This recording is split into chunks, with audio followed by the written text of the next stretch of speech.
যোৰহাটত সদৌ অসম জিলা প্ৰশাসন কৰ্মচাৰী সন্থাৰ কেন্দ্ৰীয় সমিতিৰ দ্বিতীয় কাৰ্যনিৰ্বাহক সভা। সদৌ অসম জিলা প্ৰশাসন কৰ্মচাৰী সন্থাৰ কেন্দ্ৰীয় সমিতিৰ দ্বিতীয় কাৰ্যনিৰ্বাহক সভা আজি যোৰহাটৰ চিনামাৰাস্থিত সন্মিলন কেন্দ্ৰত অনুষ্ঠিত হয়। সভাত বিভিন্ন সাংগঠনিক আৰু কৰ্মচাৰীৰ সমস্যাৰ ওপৰত বিস্তৃত আলোচনা অনুষ্ঠিত হয়। সভাৰ অন্তত এক সংবাদমেলৰ জৰিয়তে সন্থাই চৰকাৰৰ ওচৰত কেইবাটাও দাবী উত্থাপন কৰে। বন্তি প্ৰজ্বলনেৰে আৰম্ভ হোৱা সদৌ অসম জিলা প্ৰশাসন কৰ্মচাৰী সন্থাৰ কেন্দ্ৰীয় সমিতিৰ দ্বিতীয় কাৰ্যনিৰ্বাহক সভাত ৰাজ্যৰ বিভিন্ন জিলাৰ প্ৰতিনিধিসকলে অংশগ্ৰহণ কৰে। সভাত কৰ্মচাৰীৰ দীৰ্ঘদিনীয়া সমস্যা, প্ৰশাসনিক ক্ষেত্ৰত সন্মুখীন হোৱা বিভিন্ন অসুবিধা আৰু কৰ্মচাৰীৰ অধিকাৰ সুৰক্ষাৰ বিষয়ত আলোচনা কৰা হয়। সন্থাই সংবাদমেলৰ জৰিয়তে চৰকাৰক কৰ্মচাৰীসকলৰ সমস্যাসমূহ অগ্ৰাধিকাৰ ভিত্তিত সমাধান কৰিবলৈ দাবী জনায়। এইবাৰ আমি চৰকাৰলৈ অনুৰোধ জনাম, পে কমিশ্যনলৈ আমি অনুৰোধ জনাম যে চতুৰ্থ শ্ৰেণীৰ কৰ্মচাৰীখিনিক প্ৰমোশ্যনৰ ব্যৱস্থা কৰাৰ ব্যৱস্থা কৰিব লাগিব। তেখেতসকল এজন চতুৰ্থ শ্ৰেণীৰ কৰ্মচাৰী গোটেই জীৱনটো একেটা পষ্টতে থাকি তেখেতৰ কৰ্মস্পৃহাও কমি আহে। হয়, চৰকাৰে এটা টাইম স্কেল দিয়ে 10 বছৰৰ মূৰে মূৰে। আমাক টাইম স্কেলটো আমি ক'ব বিচাৰোঁ, আমাক এটা গ্ৰেড আমি তৈয়াৰ কৰিবলৈ তেখেতলোকক আমি অনুৰোধ জনাব বিচাৰিছোঁ। যিটো গ্ৰেডৰ দৰমহাৰ গাঁথনিটো সুকীয়া হ'ব, নেক্সট গ্ৰেডৰ যিটো পে ষ্ট্ৰাকচাৰটো সুকীয়া হ'ব। তাৰোপৰি আৰু এটা আপোনালোকৰ জৰিয়তে আমি চৰকাৰক জনাব বিচাৰিছোঁ, সেইটো হ'ল আমাৰ ছাৰ্ভিচ ৰুল। 1967 এখন ছাৰ্ভিচ ৰুল আমাৰ আছে। সেইটো কেৱল মাত্ৰ আয়ুক্ত কাৰ্যালয়ৰ কৰ্মচাৰীসকলৰহে সেইখন district ministerial service establishment rule. এই ৰুলখনত এতিয়া কেইটামান পষ্টহে সোমাই আছে।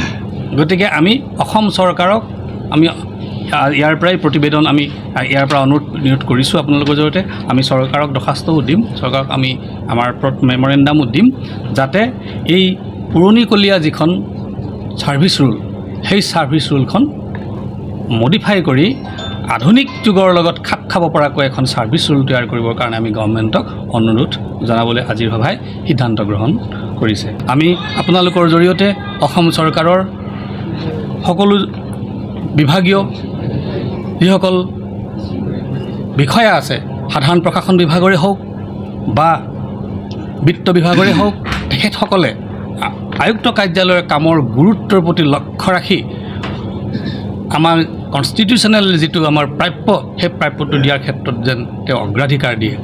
আপোনালোকে আৰু এটা কথা জানিব, আজিৰ তাৰিখত আয়ুক্ত কাৰ্যালয়ৰ কৰ্মচাৰীসকল কি কামত সোমোৱা নাই। তেখেতসকলক আপুনি বানপানীয়েই কওক, তেখেতসকলক আমি ধুমুহা কথাই কওক, তেখেতৰ ইলেকশ্যনৰ সময়ত বুলিয়েই কওক, চৰকাৰী এনি কাইণ্ড অফ ইভেণ্ট পাতিছে, এনি জনহিতৈষীমূলক আঁচনি গভৰ্ণমেণ্টে লৈছে, সকলোবিলাক ইমপ্লিমেণ্টেশ্যন এজেঞ্চিটো হ'ল আয়ুক্ত কাৰ্যালয়। কিন্তু আয়ুক্ত কাৰ্যালয়ৰ কৰ্মচাৰীসকল নাথাকিলে চৰকাৰে কেনেধৰণৰ অসুবিধা পাব সেইটো তেখেতলোকক সদায় আমাক স্বীকাৰ কৰি আহে। কিন্তু কাৰ্যক্ষেত্ৰত আমাৰ সদায় প্ৰাপ্যৰ পৰা আমি বঞ্চিত হৈ আহিছোঁ।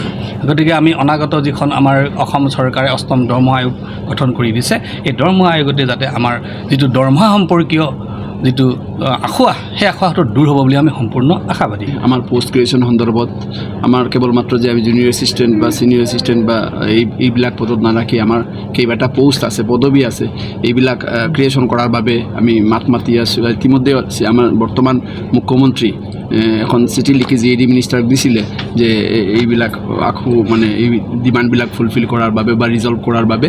মোৰ বিশ্বাস যে বৰ্তমান চৰকাৰ এইটোৰ ওপৰত ষ্টেপ নিব আৰু আগন্তুক দিনত মই গোটেই জিলা প্ৰশাসন কৰ্মচাৰী সন্থাৰ মেম্বাৰবিলাকে এইটো লাভান্বিত হ'ব বুলি। আপোনালোকে জানে যে আমি জিলা প্ৰশাসন কৰ্মচাৰী সন্থাৰ মেম্বাৰবিলাক এই ক'ভিডৰ টাইমত কিমান কাম কৰিছে। ক'ভিড কওক, মানে বানপানী কওক, ইলেকশ্যন কওক, ক'ত কৰা নাই। যে একচুৱেলি আমাৰ CM ছাৰো তেতিয়া কৈছিলে, মনত আছে এতিয়া আমাৰ সভাপতি ডাঙৰীয়া, যে বেকবোন অফ দি আমাৰ ষ্টাফ এডমিনিষ্ট্ৰেশ্যন জিলা প্ৰশাসন কৰ্মচাৰী সন্থাৰ মানুহবিলাক। তো মই ভাবোঁ যে যিহেতু আমাৰ CM ছাৰ বৰ্তমান মানে একদম আমাৰ কৰ্মচাৰীৰ হকেদি মাত মাতে, তো মই ভাবোঁ জিলা প্ৰশাসন কৰ্মচাৰী সন্থাৰ হকেদি ছাৰে মাত মাতিব আৰু 8ম দৰমহা আয়োগত যিসকল আমাৰ পোৱা নাই, বঞ্চিত হৈছিলোঁ, এইবিলাক এইটো মিটমাট কৰি দিব আৰু অতি সোনকালে আমি আমাৰ দাবীবিলাক পূৰণ হ'ব বুলি মই বিশ্বাস আৰু আশাবাদ।